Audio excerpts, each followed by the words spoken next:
Yeah. Welcome, councillors, and welcome everybody to the Ordinary Council meeting of the 17th of July 2025. So in accordance with the Weddin Shire Council's Code of Meeting Practice, this meeting will be recorded for the purpose of audio-visual live streaming via Council's website and our YouTube channel. Those in attendance are asked to refrain from making any defamatory statements and comply with all relevant Weddin Shire codes, policies, procedures at all times. Weddin Shire Council would like to acknowledge all Wiradjuri people who are the traditional custodians of the land on which we meet today. Weddin Shire Council would also like to pay our respects to the elders, both past and present, of the Wiradjuri Nation and extend that respect to any other Aboriginals of Australia who are present or are watching. Weddin Shire Council would also like to honour our service personnel who have sacrificed their lives in the defence of our freedom, our peace and our prosperity. We acknowledge all of our frontline workers and our volunteers who each day provide our essential and non-essential services, especially with those within our Weddin Shire local government area. Thank you. Next we move on to attendances and applications for leave. I think we actually have one application for leave.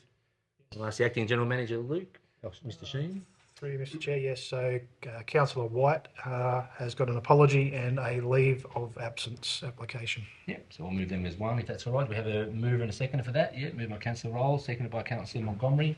All those in favour of accepting those? Thank you, councillors. All those against? Thank you. Yep. We have move on to the disclosure of interest, which the Acting General Manager may now present. One disclosure or declaration of interest, which is myself. So item 16.1, due to being the current Acting General Manager, and the report relates to the General Manager recruitment. Non-pecuniary, significant no, leaving the room, yes. Thank you. 7 is public forum. We don't have any public forums. Do we skip over confirmation of minutes? Oh, sorry. Have I skipped over that? Oh, yeah. This question. Yep, confirmation minutes. Yep, councillors, we have anyone move in a second for the confirmation of the minutes from the previous meeting? Yep. Councillor Macon, seconded by Councillor Gorman. Thank you. Any questions or comments, councillors? No. All those in favour of accepting those minutes as read? Thank you. All those against? No. Thank you very much, councillors. That Liz? Yep. And now we can move on to public forum. We don't have any public forum here today. No. Move on to mayoral reports and minutes. Number 8, which I've got a mayoral report on the 31st National General Assembly of Local Government, which was held then in Canberra.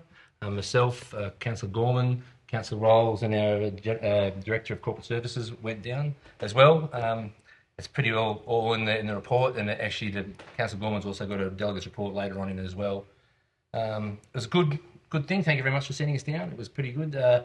The rural forum at the start was the first day. It was a rural forum, which was more related to our council as a rural council. I think they all have similar issues with us, that the betterment.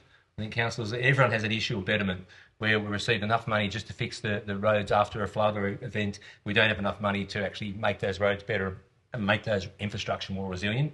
I think every single council that was there had that same issue, and I think the Alga themselves are going to take that on board and keep going with that and keep trying to pressure the state and federal government to release some more funding for that betterment and work towards that.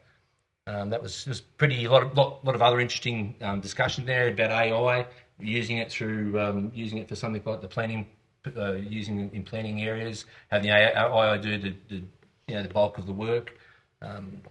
More for us, I think there was also a lot of discussion about being ready for climate change, and Alga is putting out that they would like the government to invest in some climate resilience for councils, which I agree with. I think I've written in there we should actually endorse Alga's engagement on those key areas, including climate adaptation and financial sustainability. The only thing I have issue with it is that I think we don't need another program that we have to meet with 50-50 or something like that. We're not in that position. We need it to be a grant basis on, we can use it for that purpose, and a non-competitive. We don't want it to be competing with other councils for that exact same amount of funding.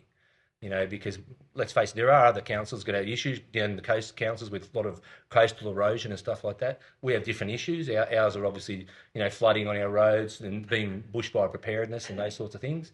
So, I think it's a great idea if we can get more funding to do those jobs, and the engineering department can then use it to make those roads more resilient. It's a good solution, but like I said, I just don't want it to be a thing where we're competing with other councils for a small bucket of money. If it's going to be, it has to be allocated to each council individually on every basis, and I think that's what we need to write, and we need to follow that up. And so that's what we, as a small rural council, that's what we need. So that's all. But other than that, it was a great Alga conference, and I thank the Alga people from putting it all together and doing all the work and hard work. But as I said, it is somewhere that you can go and see the varying differences of councils all over Australia, what some of them have issues with compared to what we have issues with. I think a lot of the issues that are brought up can be dealt with them at a council level instead of a national level.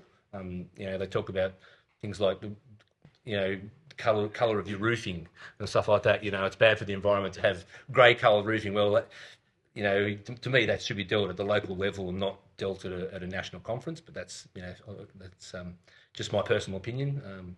But that was very, very good. I think it's like I said, and the key issues is that financial sustainability. Probably the most disappointing of the whole 4 days to me was that when the treasurer, and I can't think of the actual treasurer's name, the federal treasurer, Katie Gallagher. So yeah, when she spoke, she actually had not at that point hadn't read the financial sustainability report into local government, which was a bit disappointing. I mean, they're the people in charge of the checkbook, and at that point she hadn't actually read it. But taking that forward, she has made a promise to the people, to us, to say, well, she is going to go back and look at that interim report on financial sustainability. So that was a little bit disappointing to hear that from somebody in that position, to say that you haven't kept an eye on the sustainability of local councils. So that was a bit disappointing. But like I said, moving forward, hopefully she goes ahead and reads that report and looks into that and sees whether or not we can get some more federal assistance funding going forward. So that's all. It's take it as read. But any questions or councillors or any comments from other councillors there, or do you want to do it through your delegate report? Or well, I only wrote my report because I was told I had to, and I That's thought I was making life a bit easier for you. That's all right. I agree with what you've said. I've done it in a different way based on the notes I took while we were there. I was a bit disappointed with the ministers, and even though the journalist, and I can't remember his name, and he was pretty persistent with a lot of them, trying to get them to commit to something. It was as if they were at this level here, we're down here, and we're going to have to beg for whatever we want. That was an impression. Everyone that spoke wanting that 1% of Commonwealth funding to be reinstated. It took a while, but finally Katie Gallagher basically said, no, that won't be happening. And then a couple of breaths later she said, well, you realise, of course, if we meet you on this, then we expect something in return. And so straight away the journalist was, well, what do you want in return? What do you mean by that? And she said, well, you need to be showing that you are following our priorities, or you need to be getting your approvals in a lot faster. She had specific examples, which probably affected maybe the metropolitan councils more so than us. But they were very negative. One poor man from I think it was one of the Torres Strait Islanders, or he described the situation of people up there, how they live, 2 to 3 families in a 2-3 bedroom house, etc., and how tough life was. And then the journalist said, okay, if we could give you something, what would you want? And he said a garbage truck. And everyone went. And he asked him to speak. Apparently they collect their garbage in the back of the ute, and they're physically lifting bins and emptying them and everything. He said if we had a garbage truck, that would totally change our life. And yet the journalist, and are you going to give him a garbage truck? And Katie Gallagher, she wouldn't commit. And he just pushed and pushed and pushed. And in the end, he said, I want a yes or a no. And finally there was or something like that came across the microphone. So it was disappointing, but it was absolutely brilliant in terms of the networking of people we saw and met. We are in a really good situation here. It's hard to know, and I'm still new to this, and sometimes you wonder, the numbers say this, but really, it appears a worry because we can't make a move without funding, but we are in a great situation compared to a lot of those councils that lined up at the microphones. We didn't line up at the microphones. I didn't feel we had a bad enough issue that we needed to discuss, but all the ones that did line up were appealing, particularly for funding, to meet their needs. And the whole theme of the thing was, and I've written it down somewhere on mine, which is on a completely different page, local solutions for, what was it? Local solutions for national problems. National problems. So it was very eye-opening, and I'd like to thank everybody for letting me go or asking me if I would like to go, because I have got a completely different perspective now on local government and our needs, and there are overlapping needs, particularly financial sustainability with many of the councils. However, we are in a really good position, so we can be pleased with how we're going. Yeah, good. Thank you. Any more comments, councillors? Anyone else? I'd just like to say, because I was going to go, but I got too sick. Yeah. But I read all the business papers because they got sent to me. Yes. And I feel that having read those, we do all have the same problems. Money. Yep. And the next item is covering that, and that's the bottom line. That was the big push. I think there was 25 motions about that. Yes. Yeah.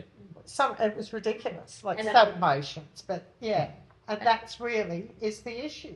And another thing, one of the final comments, there are 190 motions altogether, and some of them were put forward in bulk Yes. if there were no amendments. But then they tell us, just in a bit of an aside comment at the end, all of this gets sent to the ministers, the relevant ministers. I thought, oh, that's a great thing. But then they pointed out that there is no guarantee that the ministers are going to act on any of the recommendations. It helps set those priorities. So it helps set the priorities. Them hear what the communities are saying. Yeah. I think it's very valuable, it's the different levels of government. That's right. It's a very worthwhile. And there is only so much in the pool of money from the federal government, and it can only go so far. So, this is where they're never going to commit to anything because there is only so much money. But they will direct it where there's obviously a stronger pull by the community for that. Because of the impacts on them. You would have enjoyed it, Sharon. I know I would have. I'm so cross. So I do have a recommendation, being a mayoral minute. I don't need a seconder, but I'll just ask that we note the findings of the LG cost. We moved back. Jumped ahead. So the recommendation, note the National General Assembly report, acknowledge the attendance and thank the contribution of Councillor Gorman, Councillor Rolls and Catherine Brock, our Director, and endorses ongoing engagement with the ALGA on key advocacy areas including climate adaptation, financial sustainability and infrastructure investment. So I'll put that to the vote. All those in favour, thank you, councillors. Thank you. All those against, thank you, councillors.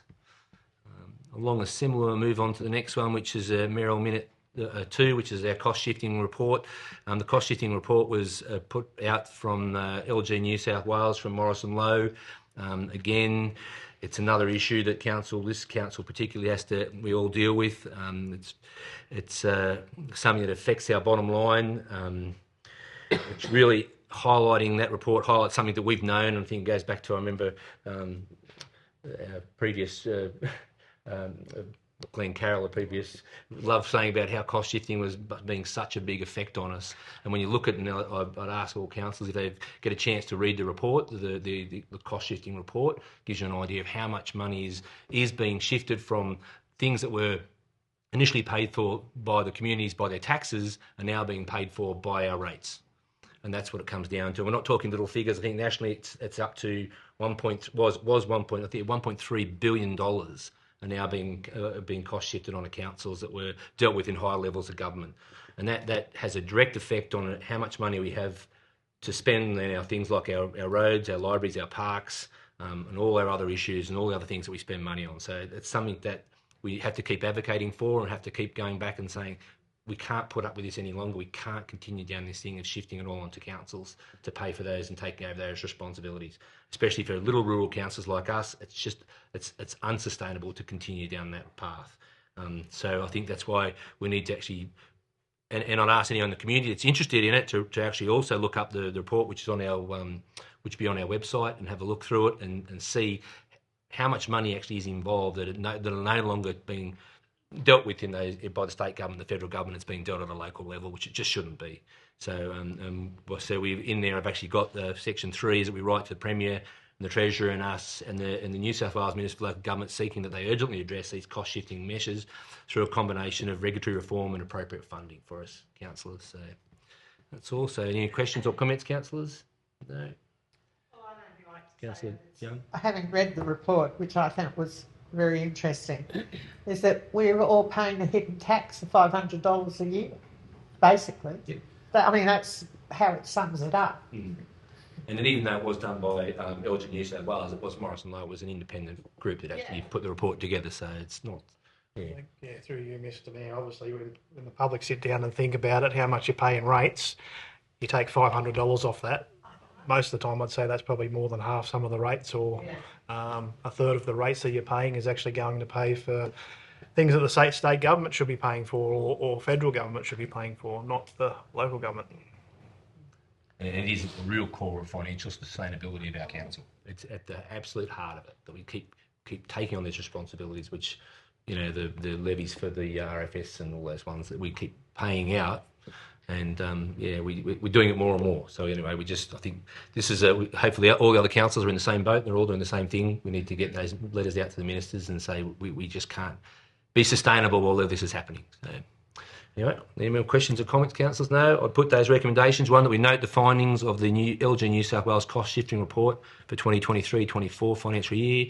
2, place a copy of the cost shifting report on council's website so there are communities that can access it.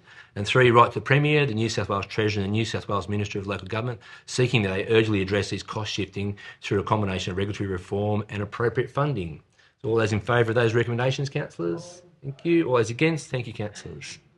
Can I just ask, Mr Mayor, Yep. who actually writes the letters? Do you, or do the staff, or does the GM? Combination, myself and the staff. Yep.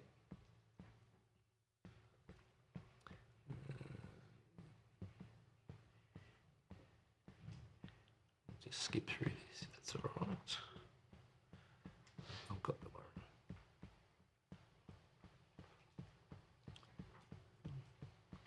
It's a long report.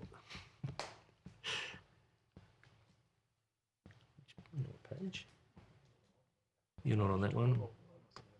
Sorry, I've opened up the ones with all the attachments. Here we go. We're up to 9. Yep. Motions and questions with notice. We do have a motion this month. The notice of motion is that to investigate the purchase of 2 bench tables with bench seating for Main Street, an additional bench seat to be placed outside the IGA. Motion is from Councillor Colleen Gorman. Do we have a seconder for this motion, councillors? Yep, seconded by Councillor Rolls. Thank you. Councillor Gorman, would you like to speak to your notice of motion, please? Well, to be honest, it's self-explanatory what I've written, but I've had several people in the community from different walks of life, not just some retired people, who are they're particularly interested in getting a second seat outside of IGA, and a lot of our age population will sit and wait for a lift or wait for a taxi or just meet up with people and just sit and chat. And there have been times when I've tried to go into IGA and there might be 3 or 4 people sitting on the seat and there's 2 others leaning against the window with their shopping on the ground, and it just makes sense. That is the most common seat in town and the most popular one, and there are times when it's not occupied, but it gets occupied for short periods frequently throughout the day. And the other thing is a couple of tables and seating, probably bench seating, particularly with a back, which is much more comfortable for particularly older residents. And it also means if children sit on it, little kids are less likely to escape and get away and run towards the road. I know there's a consideration with the fact that the paved area now is slightly sloping. Another consideration which I thought of after I wrote this is that the preference is probably that the tables and chairs are placed closer to the footpath rather than the pedestrian crossing, again, in case it interferes with line of sight of traffic or children escaping and running around the tables and then next thing you know they're on the road, etc. So I did think of that, but I just think that would be a great addition to the street on the sunny side, which is the side where Ned's Cafe is. The other side doesn't get much sun at all. And if we've got the money, Mr. GM, please find some. Any other councillors' comments? Yeah, okay. Yes, Councillor Parlett. I think it'd be good to address this because the original plan for our main street upgrade was beautification and inclusion, and it was to try and make it more people-friendly, a place where people would spend more time. They spend time there, they spend more money in the businesses generally too. So it's also, we do have an aged population, so providing seats, you know, where we've got the bench near IGA, that's undercover. So, you know, and it is in the shade, as you pointed out, in the summer. So I guess, you know, our staff will look at those things and maybe look back on what we had put forward originally and modify now to what is, you know, going to be appropriate. I think it's a good idea. And it's very inviting. Sorry, I haven't finished. Very inviting for visitors. The people from the railway who, you know, go to the caravan park or camp near the railway station, they wander up the street. There's tables and chairs. They're going to sit there and look around the town a bit or go for a little wander. Maybe buy some food and sit there and eat. It's, you know, it's just very inviting and it encourages people to spend time with each other. And in these days of well-being, I think it would be a great thing. So I'm hoping, Mr. GM, you will come back with a positive answer next month.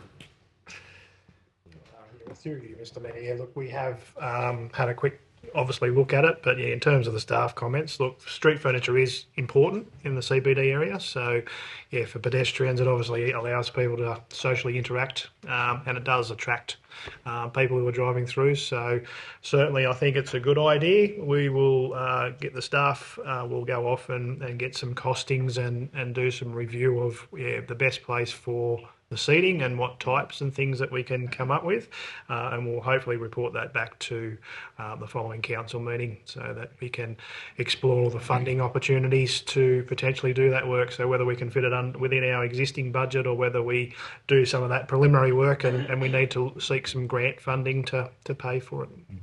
I don't doubt that it will be expensive, but I think it will be money well spent and very appreciated by the community. Yeah, I agree with Councillor Parlett, though, with a lot of this probably street furniture was in the initial plans for the main street, so some of that would have already gone through public consultation and been right through the process. So it'd be interesting to look back on those and see whether or not it fits into.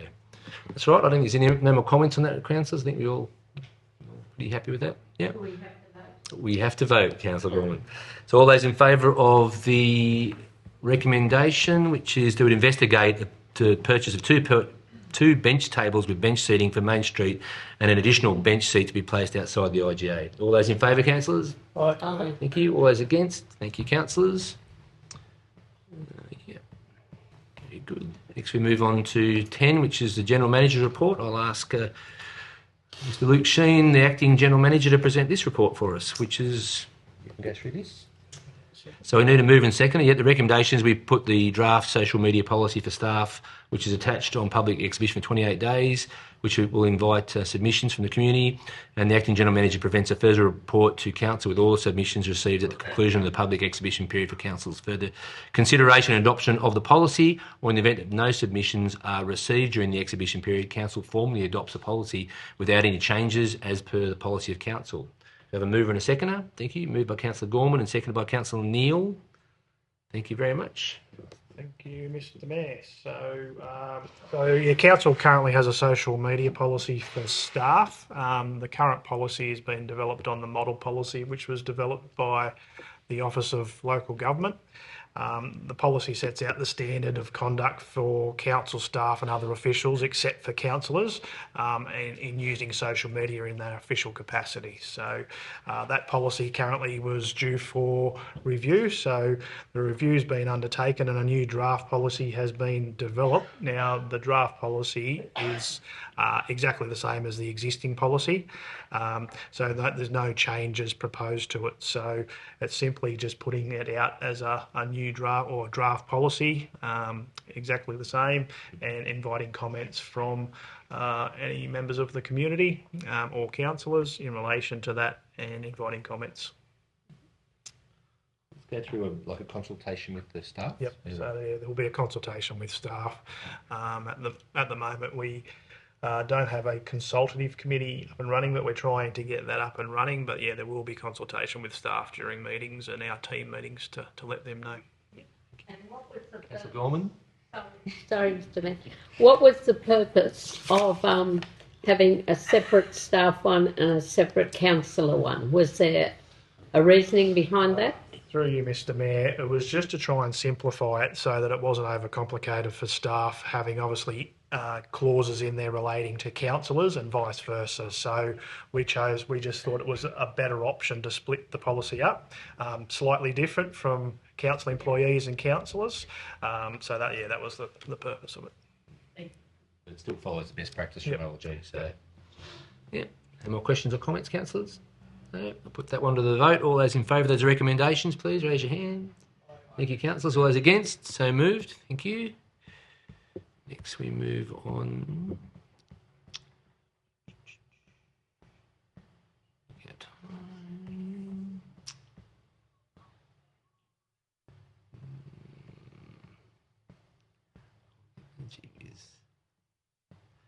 Next, we move on to 10.2, draft social media policy is very similar, but this one's for the councillors.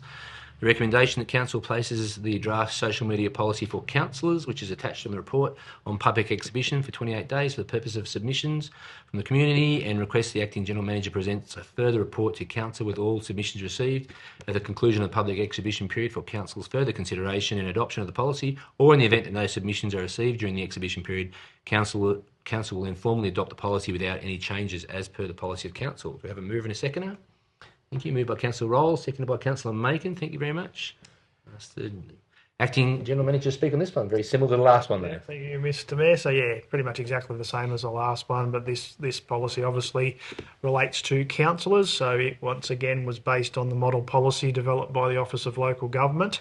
It sets out the standard for conduct for all council officials when you're using social media in your official capacity as a councillor. So the policy's been reviewed. There's a new draft one which is exactly the same as the current policy, so there's no changes to that, and it's just the recommendation is to put that out on public exhibition for 28 days. Thank you. Any comments, councillors? No. Oh, Councillor Niven, yes. Yes, I encourage councillors to have a real good read of this. It's contradictory, and it leaves itself open to weaponising code of conducts, and it needs to be as clear as possible, not as muddy as possible. So yeah, through you, Mr. Mayor, is that obviously as part of the public consultation process, councillors can make submissions as well as members of the public. So that's certainly the opportunity is there to make any comments, and we can take those into account. Any other comments, councillors? No. I'll put that one to the vote. We put this for the draft policy for at public exhibition, and the acting general manager presents a further report to council on that. So all those in favour, thank you, councillors. Aye. Thank you. All those against, councillors? Passed. Next we move on to 10.3, the organisational structure.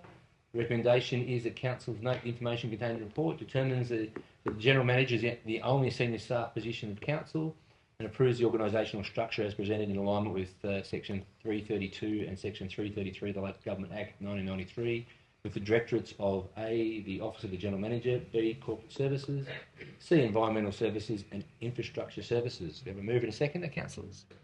Yep, moved by Councillor Montgomery and seconded by Councillor Rolls.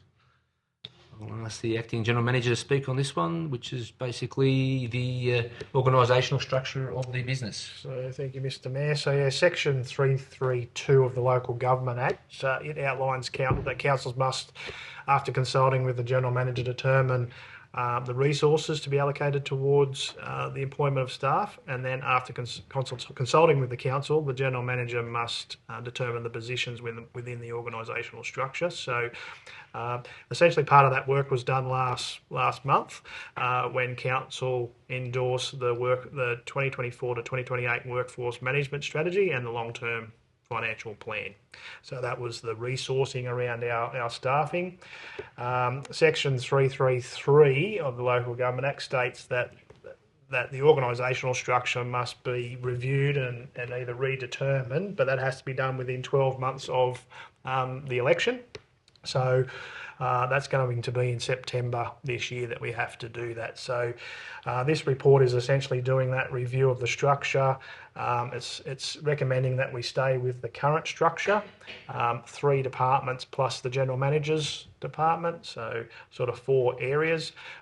Also that the General Manager remains the only senior staff member within the organisation. There's no other real changes besides obviously noting the change to the Grenfell Library that now is under contract with Central West Libraries. So within the report you'll see in Figure 1, which is just the outline of the structure, which is the same as what we currently are. Probably one important issue to note is obviously we're recruiting for a new General Manager, so this is to satisfy our requirements under the Local Government Act by redetermining the structure as is. That doesn't prevent the new General Manager from coming in and doing a further review during the term. So they will have the opportunity once they start to obviously review the organisation, and if they believe that there needs to be some changes made to the structure, obviously in consultation with councillors and staff, they'll be able to go through that process. Councillor Gorman? Any decrease in staff though, should we, through Mr. Mayor?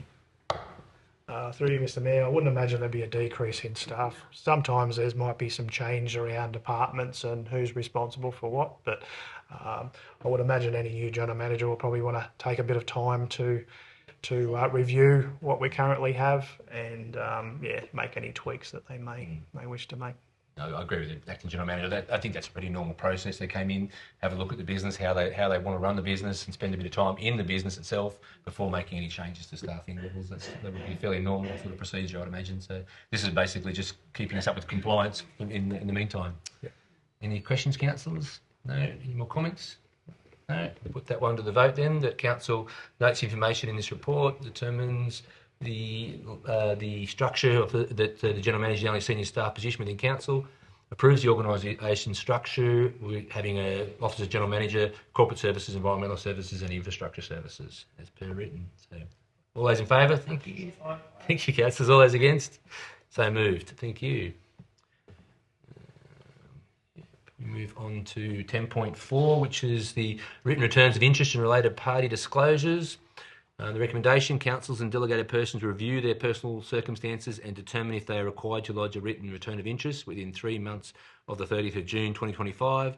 And 2, key management personnel review their personal circumstances and determine if they are required to lodge a related party transaction notification within 30 days after the 30th of June 2025. Have a move and a seconder. Yeah, moved by Councillor Gorman, seconded by Councillor Rolls. Thank you. I see Acting General Manager to speak on this one. It's pretty straightforward again. Yep, thank you, Mr. Mayor. So yeah, this is just basically for information for councillors and designated persons within the organisation. Just a reminder that you need to lodge your required written return of interest within 3 months of the 30th of June.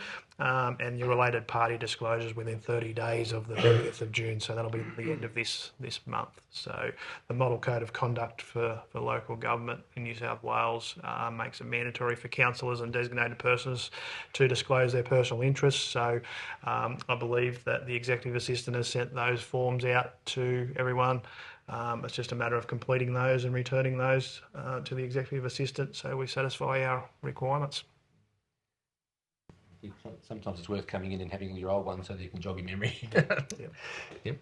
Councillors, so any questions or comments? No? We've got to move in a second, didn't we? Yep, that's it. I'll put that one to the vote. All those in favour? Thank you, councillors. All those against? So move. Thank you. Yep, we move on to 10.5, the resolution register.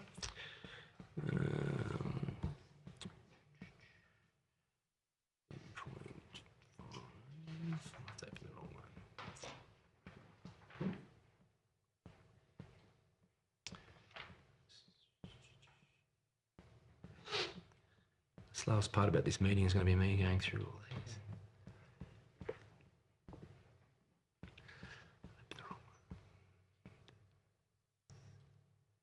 Yeah, 10.5. So this is just a discussion on the resolution register that council notes the attached resolution register as of the 10th of July 2025. Did you have you don't have a move and second for that one? No. Just as noting, I'll ask the Acting General Manager to speak on the resolutions register if anyone's got.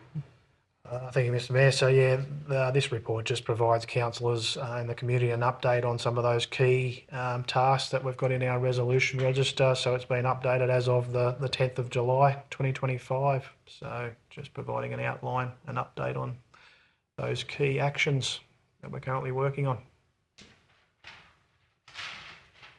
Anything that's been postponed to a following meeting or something like that, does that come up on the resolution register? Sorry. Anything that's been postponed, we deferred a couple from. Yep. We do need to move in a second for this one. That's right, yep. Councillors. Sorry, we do. It is for noting, but we do need to move in a second. So, moved by Councillor Montgomery, seconded by Councillor Neal. Thank you very much. So I just want to make sure that the ones that were deferred from last week are carried forward for the next to be dealt with in the future. That's all. Any questions or any of them regarding any of the motions, councillors, that are on that resolution register? No, everyone's happy with them. Everything's proceeding along. Yeah. No. Okay, I'll put that one to the vote then. All those in favour of the recommendation, we note it. Thank you. All those against, thank you very much. Yeah. Next, we move on to 11, Corporate Services Report. Corporate Services 11 report.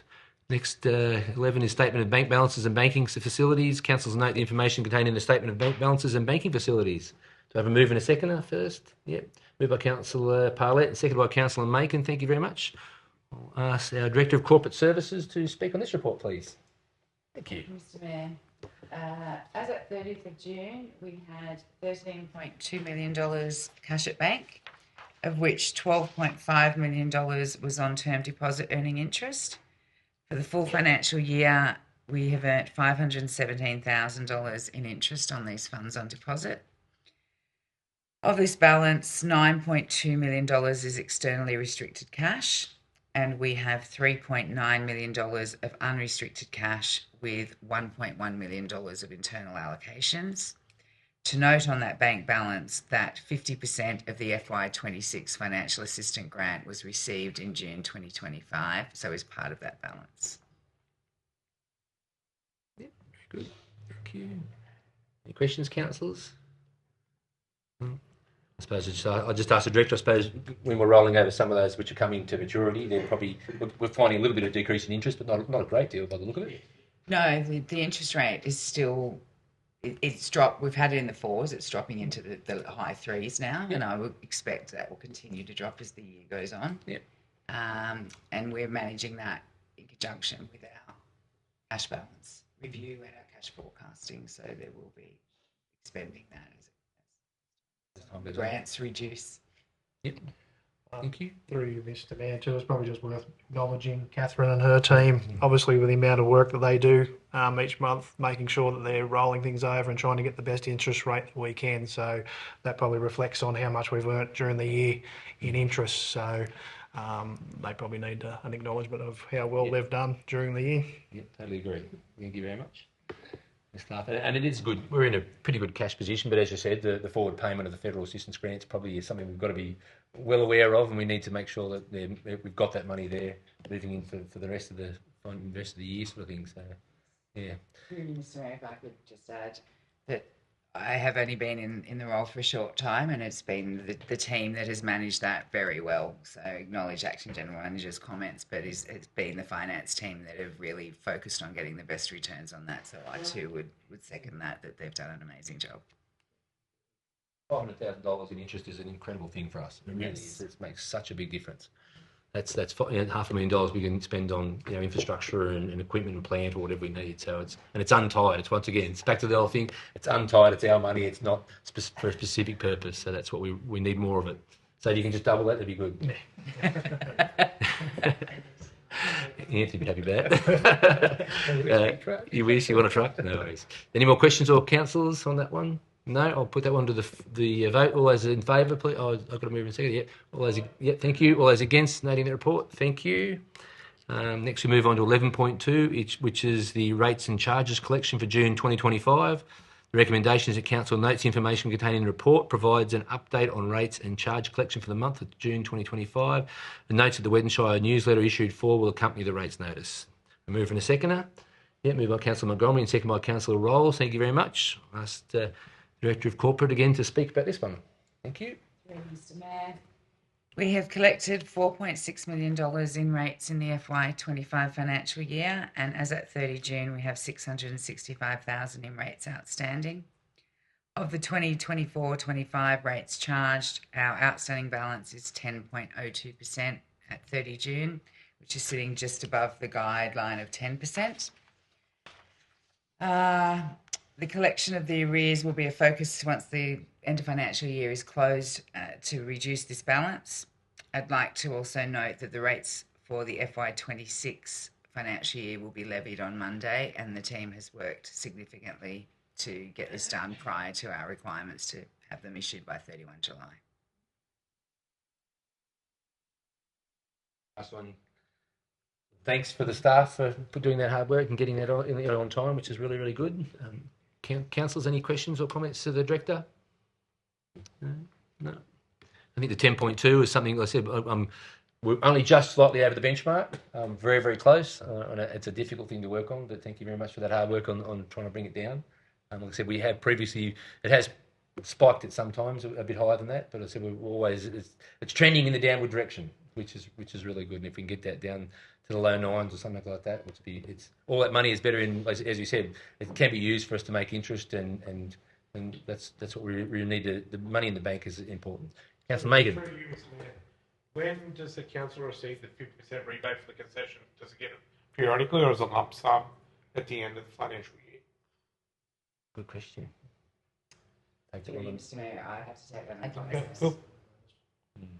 Because I'm looking at that, excuse me, 132,000. If we get 50% of that, could bring that percentage down just to. Yeah. That's something the Director can perhaps bring back next month and just inform us all, so we're all know when it's returned to us. So, yeah, Councillor. No, I wouldn't be sure that we do get it reimbursed. Through you, Mr. Mayor, a couple of meetings ago, it was a question that I raised, and it came back on a question on notice that we do get 50% rebate on the perception and concession. Yeah, but it's something, as you said, it's something that perhaps the Director can supply us a little bit more information on probably next month. So, well, through you, Mr. Mayor, that's what was in the cost shifting I think so. document, that we only get 50% back. Not the full amount. Not the full amount. Yeah. So that's actually in the cost shifting. We're told to offer a rebate. We offer the rebate, but we don't get it all. We don't get it back. Yeah. Oh, good. And Councillor Norman, yes. through Mr. Mayor, are we when we say rebate, are we talking about the pensioner rebate? Yes. Okay, because a lot of the community would not be aware that the council itself is paying for that, difference in the rates. That's all.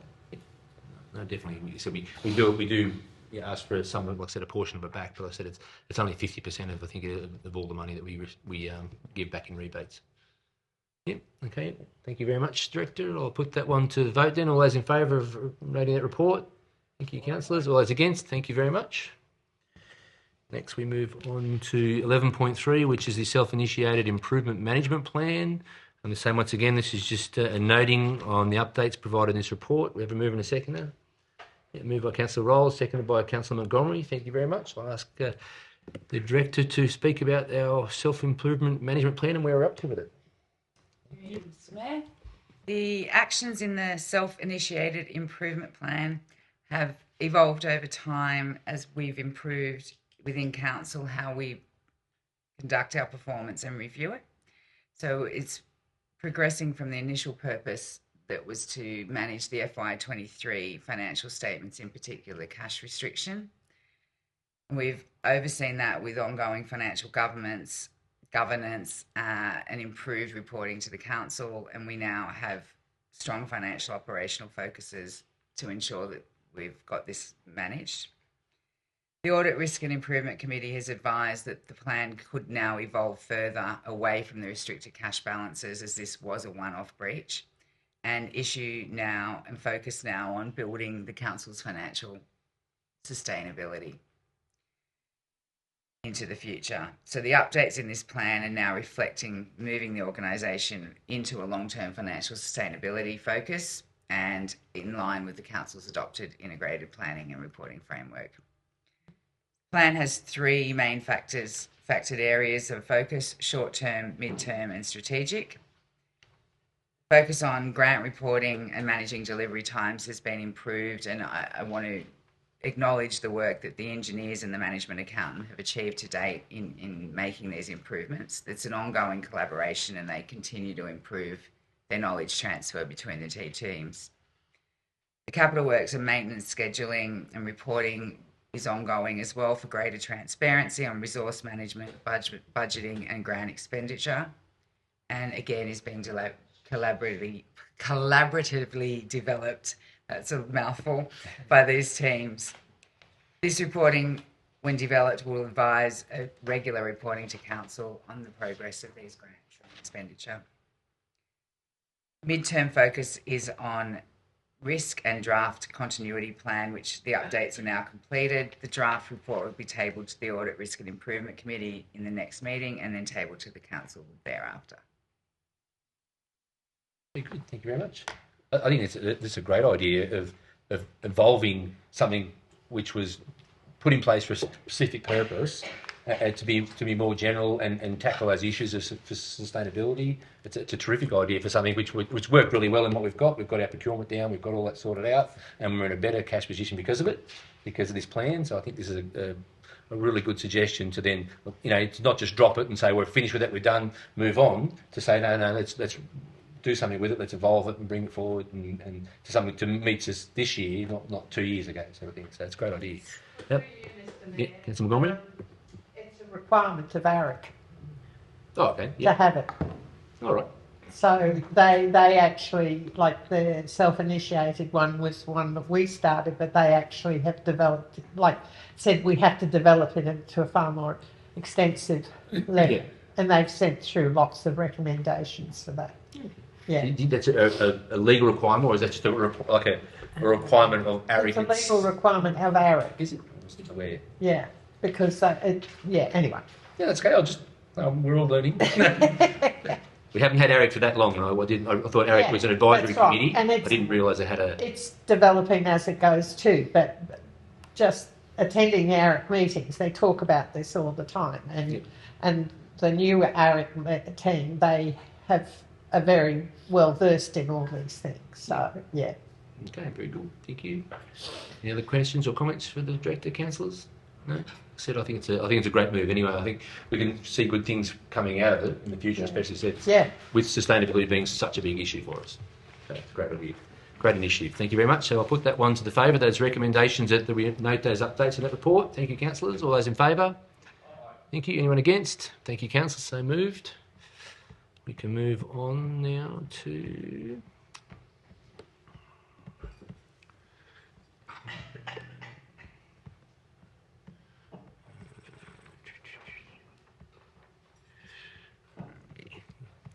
Next one is, 11.4, the fees for councillors, mayors for the 2025-26 financial year. The recommendation is that note the report of fees and councillors for mayors for the 2025-26 financial year. Note the local government remuneration tribunal's determination of a 3% increase in mayoral and councillor fees for 25-26 financial year. Sets the annual councillor fees for a period of 1st of July 2025 to the 30th of June 26 at $13,930 in accordance with the provisions of Section 248 of the Local Government Act 1993. Set the annual mayoral fee for a period of 1st of July 2025 to 30th of June 2026 at $30,390 in accordance with the provisions of Section 249 of the Local Government Act 1993. Approved to pay the Deputy Mayor the portion of the mayoral fees at such times the Deputy Mayor acts in the office of the Mayor, which is to be deducted from the Mayor's annual fees following a council resolution at the time. And 6, approved to amend the council's expenses and facilities policy under Section 253(3) of the Local Government Act 1993 to update the councillors' fees. We have a move and a second of this one, councillors. Yeah, Councillor Neal and seconded by Councillor Macon. Thank you very much, councillors. I'll ask the Director of Corporate Services to speak on this one as well. Thank you.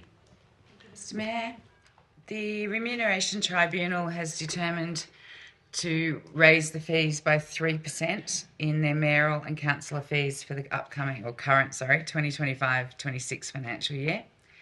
The Tribunal provides a range for rural councils, which is where our category sits. They have a minimum annual fee for councillors of $10,530 and an annual maximum fee for councillors of $13,930. The mayor minimum fee per annum is $11,210 and the maximum is $30,390. We're recommending that we apply the maximum rate as just outlined for both the councillor and the mayor fees instead of applying the 3% on the 2024-2025 fees, which is a difference of $4.40 for councillors and $5 for mayors per annum. Thank you. Any questions, councillors, or comments?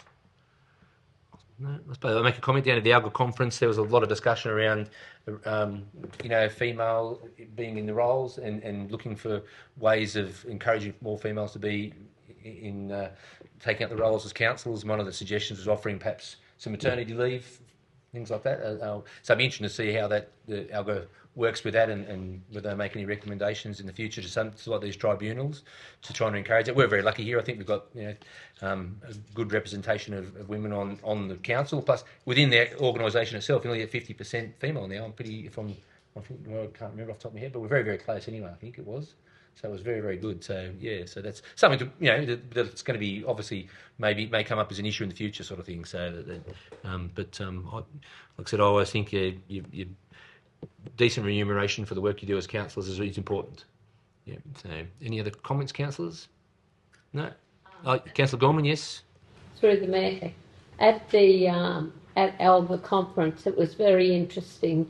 A lot of the female mayors that did speak were women who had young children, and they were talking about juggling their role as mayor or deputy mayor with a family and having to also have a full-time job because they couldn't afford to do the role otherwise, and it was seen as a big deterrent to females, in terms of being able to carry out council responsibilities. This is something I would have liked to have done 10 years ago, but I was still working full-time 10 years ago. And I mean, you just couldn't even consider it. And particularly for the mayor and the amount of travelling and time you give to your role, which at times is just simply amazing, I think the mayor deserves to get the extra time. In the current climate and cost of living, I'm a bit reluctant to speak up on behalf of me as a councillor. However, the fact that the role we have on council means I have limited time in which I can work, and I'm noticing the difference in my bank account. I'm not starving, but anyway, thank you. Mayor, I thought it was a civic civic role that we took on. I didn't even know there was remuneration until I got elected. Yes, Because I thought it was a civic role. So I think that you have to work out where you stand in that regard. Yes. Mr. Mayor, I think most current and previous councillors would probably all argue to say if you worked it out on an hourly rate, wouldn't be very much. So I mean, there's a lot of responsibility as a councillor, and it's sort of even harder sometimes in a rural council. So representing a small amount of people in a rural shire, so you can't walk down the street without people wanting to ask you questions and all those types of things. So for the effort that councillors are required to put in these days, and obviously the responsibility, it's not a lot of money these days. I think it's also important to take that who puts their hand up to be on council. You don't want that to be a restriction, that they say, well, I can't afford to be on council, and I can't afford to be a councillor, and I want to do the best for the community, but I can't afford to. I'm not in that situation. So as I said, the little bit you get is a bit of a compensation for that. I think that's important. We don't want to restrict the whole group of people. Councillor. Well, I can identify with Councillor Gorman because I couldn't possibly do council work or Rural Lands Protection Board when I was rearing the kids. I reared the kids as a single parent. Yeah. So, I can appreciate that. And through you, Mr. Mayor, on your comment as well, you wouldn't want it to go the other way where councillors get paid a lot of money because then you get people just going for the role for the wrong reasons as well. So as Councillor Montgomery's point, where we were all in this role and elected into this role for the role of civic duty, not for the pay packet. Yeah. And that's why the tribunal puts so much work into it. It's not, they don't just pull the figure out, they do a lot of work, a lot of investigation. There's a big report that goes along with it for those exact reasons. Yeah. Very good, councillors, with a good discussion. Thank you very much. So I'll put this one to the favour that those recommendations note the report as the fees for councillors and mayors for the financial year 2025-26 as per written. All those in favour, thank you, councillors. Thank you. Anyone against? No, thank you, councillors. So passed and moved. Next we move on to 11.5, which is the Taylor Park Precinct project. The recommendation here that council notes and receives the Taylor Park upgrade report. 2, that council roll over $27,000 from Parks and Gardens financial year 24-25 budget and reallocates it to the Taylor Park upgrades capital work budget to be utilised in the financial year 2025 and 26 to undertake Taylor Park irrigation project. I'll ask the Director of Corporate Services again to speak about this one. Thank you. Oh, sorry, I'll ask for a mover and a seconder. Thank you very much. We have a mover. Moved by Councillor Neal and seconded by Councillor Parlett. Thank you very much, councillors. Thank you, Mr. Mayor.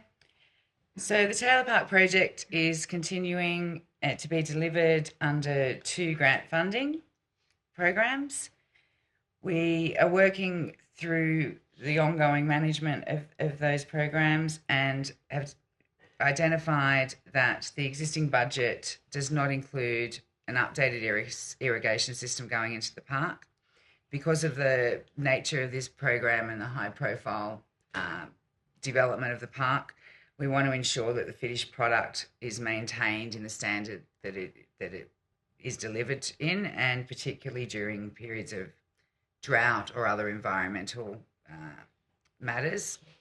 We want to recommend a irrigation system be included rather than relying on hand watering by council staff, which is the current consideration in the existing program. We have some time sensitivity on this as the landscaping is about to start commencement, and the way to get this project with the irrigation done is before the turf slate.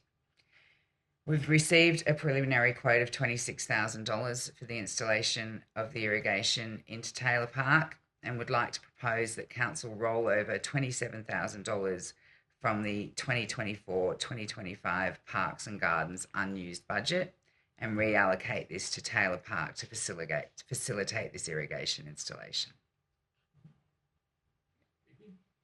Comments, councillors? Questions? Director? No? Yeah, Councillor Parlett, yes? I think it's very important that we do this well, because we've invested so much into this project. It's a really good project. I've been really keen to see this come to fruition and to be finalised. Did worry, and I did ask about the 27,000, that's not going to jeopardise Parks and Gardens, so I think it's a good investment. Yeah, thank you. Yeah, Councillor Gorman? And through Mr Mayor, I'd like to support Councillor Parlett. And what maybe the community doesn't realise is that it's going to be irrigated with recycled water, which will make a big difference. It's not like we're wasting water. And a lot of the previous irrigation structures, you look at the size of the park and all the things that have been changed and the area that it's covered. We really need to update that irrigation to make it work. Questions? Nothing else? Sorry, Councillor Wilson? just for out of curiosity, are we full replacing the irrigation, or are we addition to the current irrigation? Really, Mr Mayor, I think there'll be areas that will be new, but there will also be areas that we may be able to utilise some of the existing irrigation. So further to the Director of Corporate Services report, is that one of the issues that we run into is that it's obviously an older irrigation system. Don't have a lot of plans of where everything runs. So it was a bit of a wait and see. We ended up needing to do a bit more excavation up there to make sure that in terms of disabled access was made compliant in certain areas. So that unfortunately uncovered certain areas in terms of the irrigation. So that's meant that those areas will need to be replaced, but they've obviously got new areas that we're creating up there as well. So it'll be an extension of that into those areas. And the aim will be is to obviously spend the money now so that we're saving money down the track in terms of time and maintenance and those types of things. Thank you. Yes. So, is there no plan for irrigation when this was all put together? Well, through you, Mr Mayor, is that the initial aim was that we've already got irrigation up there, so we're hoping that probably would remain in place. But as I said before, in terms of there's been a requirement to do more and more in terms of excavation to get the ramps compliant. So that's meant that we've run into that existing irrigation. So we need to do something where we've had to cut that and re-divert it. So we've got to fix that up.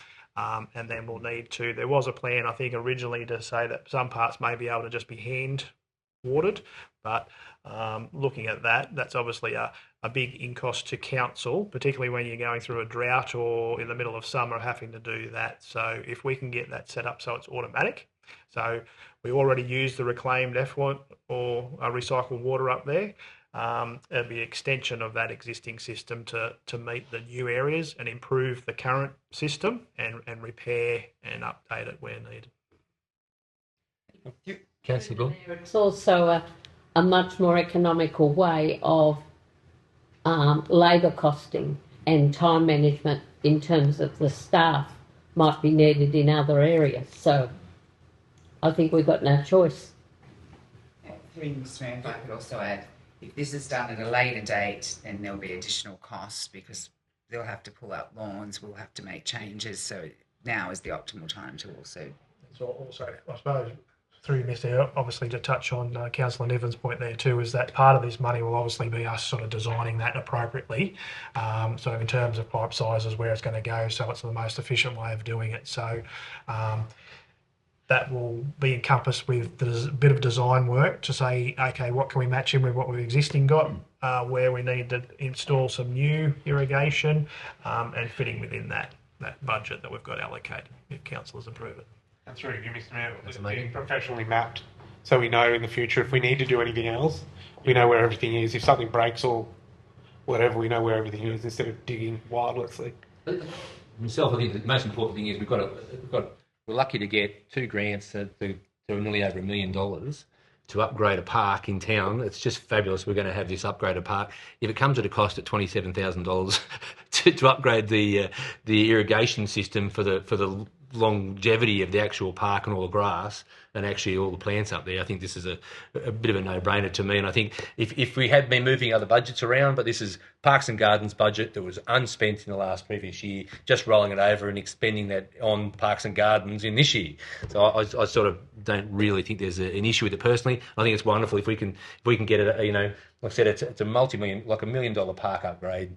$27,000 is not a lot to ensure that it's, we can get through the droughts and stuff, and we don't have hand watering or anything like that. So, and it's also, there's a variation up there because areas that have grass now are going to have play equipment on it and all that sort of stuff. So I mean, it had to be looked at again to see where you're going to be watering and where you're not going to be watering. So it just makes good sense, I think. So through you too, Mr. Mayor. I mean, nothing lasts forever. So, I mean, obviously old irrigation that we do from time to time, you get broken pipes and all those types of things. So it probably makes sense now to renew those parts that we're obviously working on so that, it's fresh, it's new, it's going to have a longer lifespan than what it would be just relying on those older sections. Yeah, very good. Very good, councillors. Thank you. It's good discussion. No more questions or comments for the director? No. I'll put that one to the favour then. Put that one to the vote. Thank you. That council's notes and receives the Taylor Park upgrade report, and that council rolls over $27,000 from Parks and Gardens 2024-25 budget and reallocates it to the Taylor Park upgrades capital works budget to be utilised in 2025-2026 financial year to undertake the irrigation work. All those in favour, councillors? Thank you. Anyone against? No. So moved. Thank you very much, councillors. And thank you, the director, for that report. Next, we move on to 12, which is the infrastructure services report. We have a recommendation that council receives and notes the information provided on the infrastructure works completed up to June 2025 and the plan works for July 2025. I have a move and a second, councillors. Yeah, moved by Councillor Montgomery, seconded by Councillor Parlett. I'll ask our Acting Director of Infrastructure, Mr. Prippick, to present this report to us. Through you, Mr. Mayor. I'll start off with our favourite Transport for New South Wales packages. Package number 2, which is heavy patching on unsealed roads, which our dedicated teams are working on at the moment, is progressing very well. Package 3 is complete. That was heavy patching on sealed roads. Package 4 is complete. That was heavy patching on sealed roads. Package 5, which is heavy patching on sealed roads again. The engineers are taking that to tender in August, and we'll be getting prices from contractors to do stabilisation and sealing. And you'll be hearing back from us in September for that one. Package 6, which is unsealed roads grading, was complete. And lastly, package 7 is our sinking culverts and drain clearing, which the engineers are planning to take to tender October for work to commence possibly in the new year. That's a bit of complexity to do with that one, with design, etc. State roads being managed very well by the team. Major works, Pullabooka Road drainage again. We're waiting on EPA, where Luke and I are working together to utilise the spoil from that project efficiently and take it to the Carragable tip.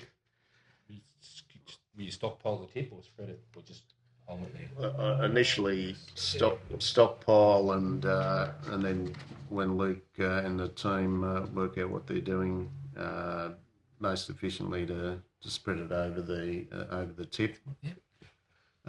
Nowlands Road is the original scope has been completed, and we are now attacking the extra distance that we're gaining out of the same budget. So that's a great bonus for council. Arangmagong Road culvert replacement has been finished and done very well by a local contractor. Carragable Shared Path Stage 1 is complete, other than the crossing over the railway, which ARTC is completing themselves, and they've got that planned for March 2026 with booms and lights and safety things for the pedestrians. Carragable Shared Path Stage 2, that work has gone to tender, is being evaluated and will start early in August, and that whole section of work will be finished by the end of September. Bogalong Dam Restoration Project, we've got a report back from Public Works Department, and our engineer is looking at that. We will present that to the Bogalong Dam Precinct Committee. They'll have a chance to look at it, consider it, and then come back with a recommendation to Council. 3rd Street, Quandiella, nice to report that we've completed curb and gutter on the opposite side of the school, and that's been constructed very well, again by a local contractor. We have saved some money there, and we are looking to use that to construct a bit more curb and gutter on the opposite side, and try to do the best for that community there and the people in 3rd Street. Road maintenance work is continuing with pothole patching with our new jet patcher, and just before the end of the financial year we've completed 24 kilometres of shoulder grading work on Mary Gilmore Way, heading towards Bribbury. There's a typo there on that on the report, sorry. Gravel resheeting is happening, starting using RERF funding. The first one we're attacking is Watson Adams Lane, Greenthorpe, and then we'll move through our program. Parks and Recreation, well, they're doing their whippersnipping, mowing and beautification around the town, as they do in a professional and excellent way. Plant report, our mechanics are doing routine maintenance and keeping our gear running as best they can. Looking forward to replacing more of it in the coming months. Biosecurity, well, that team there is spraying weeds and working diligently to protect the community. Red dots show where they've been. Now we'll note that through the last month we've had some rain affected work, which has affected their work, and also road works with my blokes. Disabled parking in Main Street, council engineers are still checking the requirements there to see what we can do to not take up parking space. Taxi stand, well, that is in front of the IGA and likely to remain there. That's connected to the disabled parking situation. And the IT team has done a great job of improving the clarity of the CCTV systems, which is a great feather in their cap. And that's it. Thank you. Councillor Gorman? Through the Mayor, can I please ask our Infrastructure Director, now that we have some very nice looking pathways out of Carragable, and I've seen them and I've used them walking kids up to the hall for various events, etc., and Quandiella is underway, is it possible to seek some funding so that Greenthorpe gets some footpaths and some curbing and guttering? I mean, I don't know how often this funding comes out, but if you've been out there lately, they've been waiting a long time. Please. You always keep our eyes out, Councillor. Through you, Mr Mayor, the team is looking for grants and applying for any that are applicable. Now that we've got a greater complement of engineers, we probably will be a bit more successful with that. Also with the assistance of Claire and her team down at the hub. And we will definitely try to get some pathway at Greenthorpe at some point in time, sooner rather than later, Councillor Gorman. Mr. Mayor, I'll just add that we have looked at a couple of grants, and I think we actually did apply for them out at Greenthorpe for a footpath from, I think, the school down to the hall. Unfortunately, with the way the grants are set up, based on sort of population and a range of different things, it sort of probably didn't veil our application in good stead in terms of the way that they assessed the grants at the time. But yeah, as the Director of Engineering has mentioned, we're always looking at those grants to see if we can find some more. I just hope that Greenthorpe doesn't get forgotten, that's all. No, really not. I have looked at the plans they put forward, and when they applied for that, but those grants were for active, what do you call it, active transport, or whatever it's called, active transport, and we are really competing with a lot bigger centres and the number of people that are affected by the dollar they spend. It's hard for us to get those grants. So I said we've got to chip away at it and keep going at it as we always do. And I said the staff are always looking for grants for that, and they're well aware that there's we'd love to see some better footpaths out at Greenthorpe. So I think the last round, I don't think there was too many grants issued outside the metropolitan area of Sydney in terms of the grant that we applied for. I'm familiar with the one, through the Mayor, I'm familiar with the one that the General Manager is talking about, because we discussed that 6 months ago, and they were targeted for coastal, North Coast, and very difficult. It's a return on their investment. We couldn't compete. They'd already worked out where the Minister wanted to go. I did just want to comment on Third Street. It's great to see that one done. It's been on our books once again. It's been on our books for a long time. It'll be really interesting to see what effect it has with all the pipe and plumbing work that's out there. Whether during rain, what its effects it's going to have. It's a bit of an issue, but we overload it, no, right? Overload it, direct more water down there.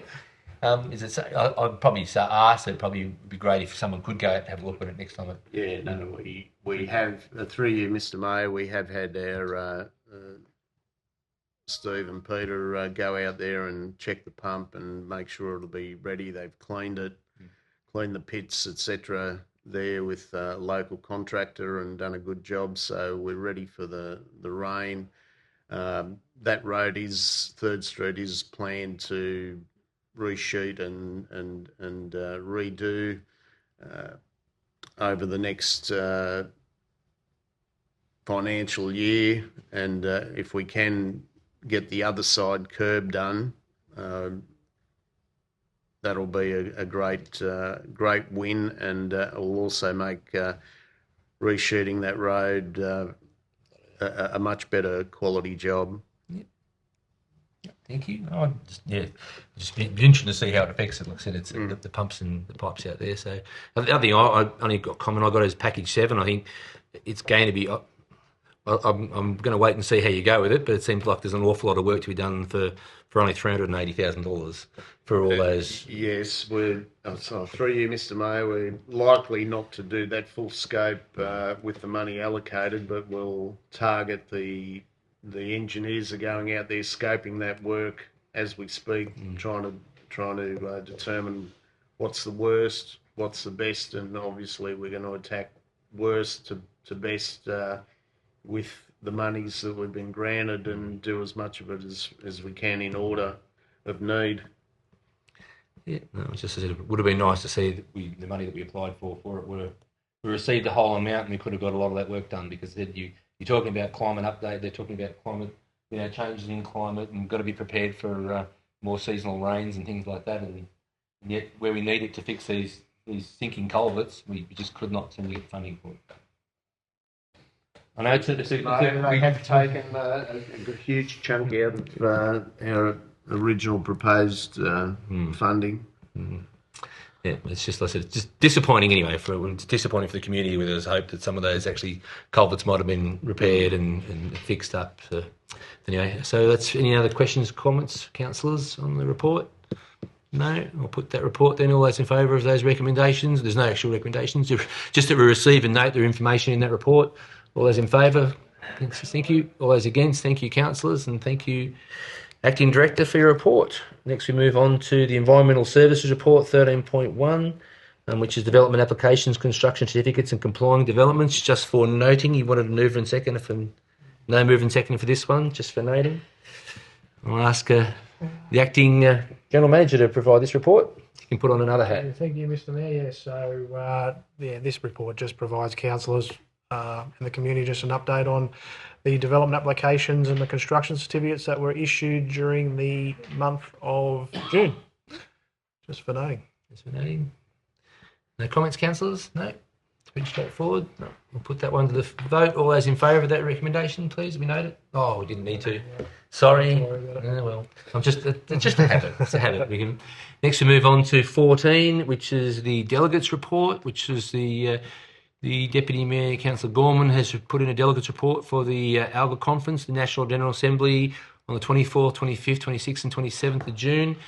Councillor, would you like to speak on it, or are you happy with what you've already... I was happy with what I said before. Yeah, thank you very much. Do we need anyone? Is there any... Don't need anyone for that. That's it. That's the report. Next we move on to... Thank you for that report too, Councillor. Next is 15, the minutes of the committee meetings. We have the minutes of the Henry Lawson Festival of Arts. There's a recommendation that Council accepts or otherwise dealt with the minutes of the Henry Lawson Festival of Arts committee meeting, which was held on 11th of June 2025, to be noted as presented, and notes that due to the Henry Lawson Festival bank account not being in Council's consolidated funds, consolidated, isn't it? Consolidated, gosh, I'm reading. Consolidated funds, Council continues to breach Section 409 of the Local Government Act 1993. We have a mover and a seconder, please, councillors. Moved by Councillor Macon and seconded by Councillor Montgomery. Thank you very much. Don't know whether there's any the General Manager want to speak on that or not. It's pretty much straightforward. No, if there's no questions, councillors. Just for noting, it's their report, not ours. So, no questions. Thank you very much. All those in favour of accepting that one, councillors? The recommendation. All those against? Thank you, councillors. That's it. Next, councillors, we just have to move into 16, which is the closed council. We have a move and a second. We move into closed council. Moved by Councillor Rolls and seconded by Councillor Montgomery. All those in favour? Thank you. All those against? Thank you, councillors. We'll move into closed council.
Right.